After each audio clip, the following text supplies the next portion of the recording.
Your future self in transition. I need to talk with you about something that is very real for me right now because I'm in transition, multiple transitions actually. And just a few months ago, I made a decision that shocked pretty much everyone who knew me, including myself. After 15 years of being dating relationship coach, I completely changed my niche. And I walked away from relationship coaching and moved into business education. So 15 years, that's not a hobby, it's a serious commitment, it's an identity.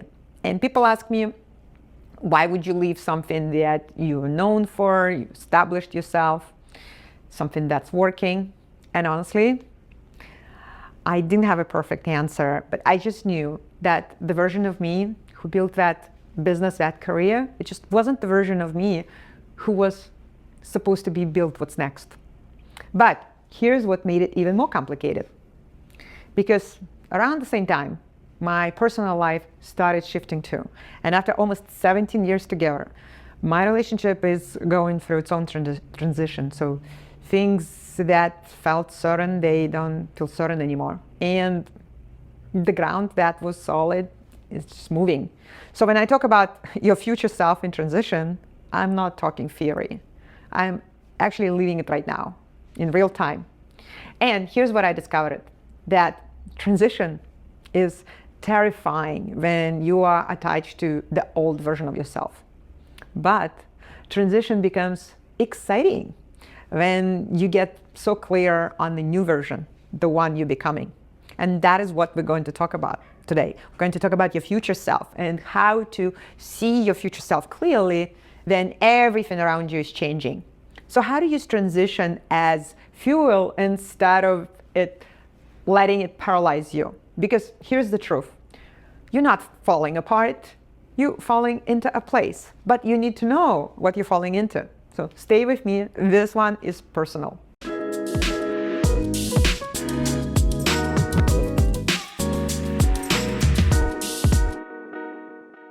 So here's what happens during transitions and why they make us feel so lost or scared. So when you're in transition, the identity you built no longer fits, but the new identity hasn't formed yet. You are kind of in between. And that in between space, it's deeply uncomfortable because most of us have built our own sense of selves on the things that are now changing. And just think about it. When someone asks you, who are you? What do you say? Well, for 15 years, I would have said, well, I'm a dating coach. I help women find love and build healthy relationships. That was my identity, my expertise, my brand, my income, my reputation. And then I decided to change it. And suddenly, I couldn't answer that question the same way anymore. I wasn't fully the relationship coach anymore. But I wasn't yet established as a business educator either. So I was in the gap. And the same thing happens when relationships transition. So for almost 17 years, I could say, well, we're together. This is how we do things. This is who we are as a couple. And then that starts shifting. You don't just lose the relationship structure. You lose part of how you define yourself. And this is why transitions feel like identity crises, because they are. The old self is dying. The new one isn't born yet. And here's a mistake that most women make, is that they're trying to hold on to that new old identity while simultaneously trying to build the new one. So they keep one foot in the past and one foot in the future. This doesn't work because you end up stuck in the middle, unable to move in either direction. Or they just wait. They think, okay, I'm going to figure out who I am once the transition is complete. And once things settle down, once I have clarity. But then clarity doesn't come from waiting. Clarity comes from deciding. So I couldn't wait until my business pivot made sense to everyone else. I couldn't wait until my personal life felt stable again. I had to decide who I was becoming and who I'm becoming now in a transition, not after it. So here's a question I want you to sit with. What identity are you holding on to that no longer fits? What version of yourself are you trying to preserve that's actually keeping you stuck? Because sometimes the most loving thing you can do for yourself is just to let old you go and create the room for the new one to emerge. So write down, what identity have I outgrown? What am I still calling myself that no longer feels true? And here's a shift that changed everything for me, and it's especially important when you are in transition. Your identity is not something you discover after the transition ends. It is something that you decide while you're still in it. So most people think that they need to wait for the dust to settle, wait for things to become clear, wait until they know how everything turns out. But that's backwards. You don't wait for clarity. You create clarity by deciding who you are becoming. So let me tell you what I did in the middle of my niche transition. Scared, uncertain, everyone questioning my decision. And I just sat down and I asked myself, who do I want to be 3 years from now, regardless whether this pivot works the way I envision? So I wrote down my future self, that I am the founder of a successful school with thousands of graduates, women who have learned how to transform their expertise into income and freedom because of what I have taught them. I'm someone who runs an AI consulting agency, helping businesses integrate artificial intelligence in ways that amplify human potential. I'm a teacher. I'm a builder. I am a creator of systems that change people's lives. And notice what I did there. I didn't say, I hope to be, maybe I'll become. I said, I am. And not because it's already true, but because I am deciding it into existence. And here's what's powerful about this. So once I got clear on my future self, this transition stopped feeling like chaos. It started feeling like a bridge. So every decision became simpler. And the question I asked, does this move me toward the woman with thousands of graduates or away from her? And then every fear became smaller. So is this doubt serving my future self or just protecting my old self? So the transition didn't change, but I changed how I relate to it. And I stopped seeing myself as someone whose identity was falling apart. I started seeing myself as someone whose identity was being upgraded, elevated. And that's a big difference. So one of women in my business network, she's gone through something similar. And in her career, she was in marketing for 12 years. And then she decided to leave it and build her own consulting business. And then everyone told her that she was crazy. The economy was uncertain, that she had a stable job. Why risk it? But when she knew that the corporate version of herself has expired, and the problem was that she couldn't see the new version yet. So I asked her, I said, close your eyes. So 3 years from now, your transition worked. Who are you? What does your life look like? What are you known for? So she described a woman who runs a boutique agency, who only works with high clients she loves, who has that location freedom and creative control. And I said, that woman, she is your identity now, not the corporate marketing director, not the woman in transition, the founder of that boutique agency. Start being her today. And she did. So within 8 months, that vision became her reality. And the transition didn't end, and then she became that person. She became that person, and that is what ended the transition. So let me ask you, who is your future self on the other side of this transition? Describe her. What has she built or created? How does she spend her time? What is she known for? Write it all down. Write it in the present tense. Act as if it's already true. And that's not a delusion. That is decision. So, and decision is the most powerful force in the universe. So, complete this. 3 years from now, my transition worked. I'm now someone who blank. I have created blank. I am known for blank. And here's something that I really want you to hear. So the transition isn't the obstacle to becoming to your future self. The transition is how you become her. So we think we need stability to grow. We think we need certainty to create. We think that we need the ground to stop moving before we can build. But that's not how transformation works. The most powerful growth happens when we are in between, in the uncertainty, in the, I don't know how it's going to turn out. Think about it like flying a trapeze. So I actually asked for it as a gift experience for my first Mother's Day, a long time ago. And there was this moment when I let go of a bar and I haven't yet grabbed onto the next one. So I was suspended in the mid-air, nothing to hold on. That moment was so terrifying, but it also the only way to get to the other side. If I never let go, I would just swing back and forth on the same bar forever, safe, stuck, going nowhere. So your transition is that mid-air moment. You've let go of one bar, the old identity, the old life, the old way of being, and now you just haven't fully grabbed to the next one yet. You are flying and flying. That feels like failing when you're not used to it. And here's what I learned from my own transition. The skills I'm developing right now, in the middle of changing my entire business model, business direction, and in the middle of my relationship evolving, in the middle of not knowing how everything will turn out, well, these skills are exactly what my future self needs.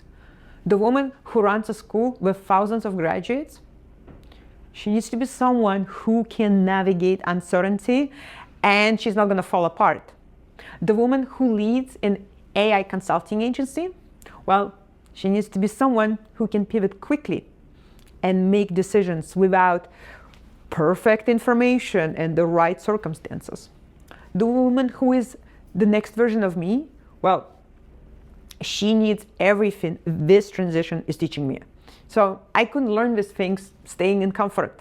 I couldn't develop my mental, emotional resilience and toughness in stability. I needed this transition. So maybe, just maybe, you need yours too. And what if it's not happening to you? What if it's happening for you? What if a transition is the training ground for exactly who you need to become? And I'm not saying it's easy, it's not. I'm going through this right now and there's some days that are really hard. But I just stopped fighting it. I stopped wishing that, it would end. I started asking, what is this teaching me? Who is this turning me into? And then I ask those questions. The transition, it starts feeling less like terrifying chaos and it's more like life's curriculum. So what skill or strength is this transition forcing you to develop? What is it teaching you that you couldn't learn any other way? So here's something that I need you to understand about transitions. You have to believe in a version of yourself that doesn't fully exist yet. And that feels crazy. It feels kind of delusional. It feels like you're lying to yourself, but it's not. Every single thing that exists in the world, it all started with something that wasn't real yet. Every business, every relationship, every achievement, it all began as a vision in someone else's mind before it became reality. So when I decided to leave dating, relationship coaching, and start building the expert producer school, that school didn't exist. It was thousands of graduates that I envisioned. Well, they haven't enrolled into the school yet. The AI consulting agency, well, it's a project that I'm planning to do. None of that is real in the sense that I can point to it. But it is real to me. It's real in my mind. It's real in my decisions. It's real in where I put my time and energy. And here's what I learned. The external reality follows the internal decisions. So it's not the other way around. I didn't wait until I had thousands of graduates to see myself as a founder of the school. I started seeing myself as a founder, and that is what's creating thousands of graduates that are going to come from my school. So the same with a personal transition. I don't know exactly what my relationship will look like on the other side, but I know who I want to be. Someone who shows up with authenticity, self-worth, courage, and self-love regardless of outcome. And that is the version that I'm believing in. And that is the woman that I'm becoming. So whether the relationship transforms or transitions into something different entirely. And so people might say, but you don't know if it will work out. And they're right, I don't. But neither do they. Nobody knows the future. The pessimists are guessing, the optimists are also guessing. And we're all just choosing what we believe about something that hasn't happened yet. So if I have that choice, and of course I do, I'm going to believe in the version of my future that actually pulls me forward. And not because I'm certain, but because that belief gives me energy, it gives me clarity, it gives me momentum. And I would rather believe in an incredible future and then be wrong than believe in a limited future and be right. And at least in the first scenario, I have tried, I have built, I have become someone. But in the second scenario, I just stay stuck, waiting for certainty that never comes or for the right time. So what about you? What version of yourself are you willing to believe in, even before you have any proof? That belief is the bridge between who you are right now and who you're becoming. So what would you do differently today if you fully believed that your transition would lead you to the best possible outcome? So I want to leave you with this question that has guided me through every major transition, including what I'm going through right now. Am I fighting this transition or using it? Because for the first few weeks after I decided to change my niches, I was fighting it. I kept second guessing myself. I kept looking back at what I have built as a relationship coach, all of the time and effort I put in, and I kept wondering if I'd made a mistake. And that energy was exhausting, and it wasn't moving me forward. And then I shifted this question: how can I use this transition? So what does this change make possible that wasn't possible before? What skills am I being forced to develop? What outdated beliefs am I being forced to release? What new version of myself is trying to emerge? So when I started asking those empowering questions, well, everything changed. And I realized that the transition from relationship coaching to business education, that wasn't a loss. It was an evolution, an expansion. I still understand relationships, and now I teach women how to build relationships with their audience, with their clients, with their business, their team. I still coach after coaching women for the last 15 years. And the transition in my personal life after 17 years isn't the end of something. It's the evolution of something. Whatever form it takes, I'm becoming more aware, honest, more courageous, more authentic version of myself. And I'm not fighting reality or escaping from it. I'm using it. So here's what I want you to see, that the women who come out of those transitions they go through, they come out stronger, clearer, more successful. They're not the ones who had just easier transitions. They're the ones who decided to use that transition instead of resist it. They asked, what is this making possible? Instead of, why is this happening for me? Why is it happening to me? And they asked, who am I becoming through this? Instead of, who or what am I losing? And they ask, how can I work with this change? Instead of, how can I get back to how things were? So these are different questions, different outcomes, but same transition. So here's your final prompt. What is your current transition making possible? And that wouldn't be possible if everything else stayed the same. So answer that question honestly. And if you stop seeing transitions as something that's happening to you, and you will start seeing them as something happening for you, that shift changes everything. So complete this. Because of this transition, I now have the opportunity to blank, which wouldn't have been possible if things stayed the same. So let me bring this all together, and I'm speaking as much to myself as I am to you. Transition is not the enemy of your future self. transition is the bridge to your future self. You don't need to wait until the change is complete to know who you're becoming. You decide who you are becoming in the middle of a change. And that decision, that is what guides you through it. So here's what I know to be true, is that your identity is not discovered after the transition ends. It is decided while you're still in it. So the skills you're developing in that uncertainty was exactly what your future self needs. The version of you on the other side, she's being born right now in this messy, uncertain, in-between, scary place. So I'm building a school that will have thousands of graduates, those women whose lives have changed because of what I have taught them. I'm building an AI consulting agency. I'm becoming a founder, a leader, thought leader, teacher, and doing it on the scale that I've never operated before. And I don't have all the answers. My niche transitioning is still ongoing and unfolding. My personal life is still evolving. I'm in it just like you are in your transition. But I'm not waiting for the transition to end before I become who I'm meant to be. I'm becoming her right now. And in the middle of this uncertainty, in the gap between the old and the new one. So my invitation to you is, don't wait, decide right now who you're becoming. Write it down, believe it before you have any proof.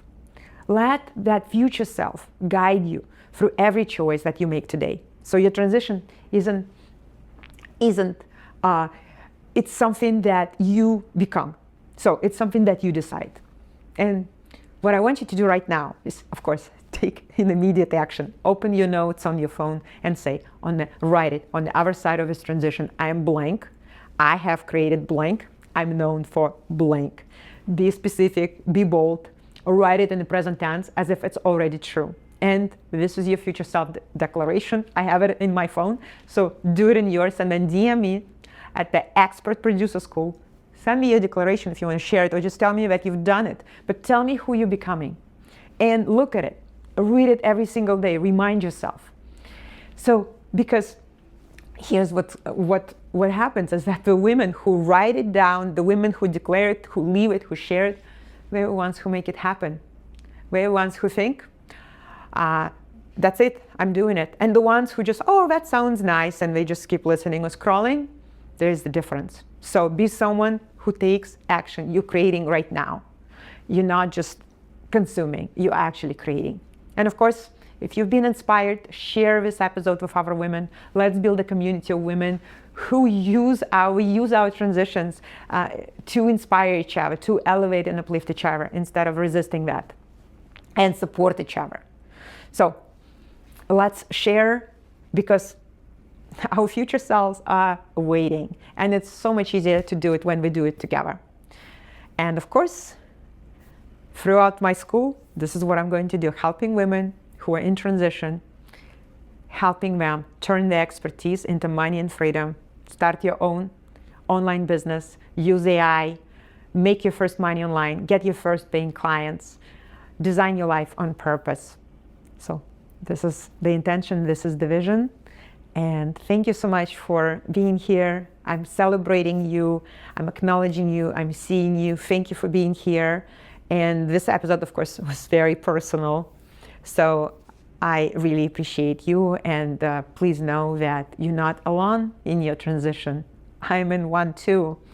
I think we all went some way. And if it served you, please subscribe, leave a review, share it with a woman who might be going through her own transition right now and would benefit from this. And I will see you in the next episode. And again, remember, the transition isn't the obstacle, it is the bridge. So keep becoming. Bye for now.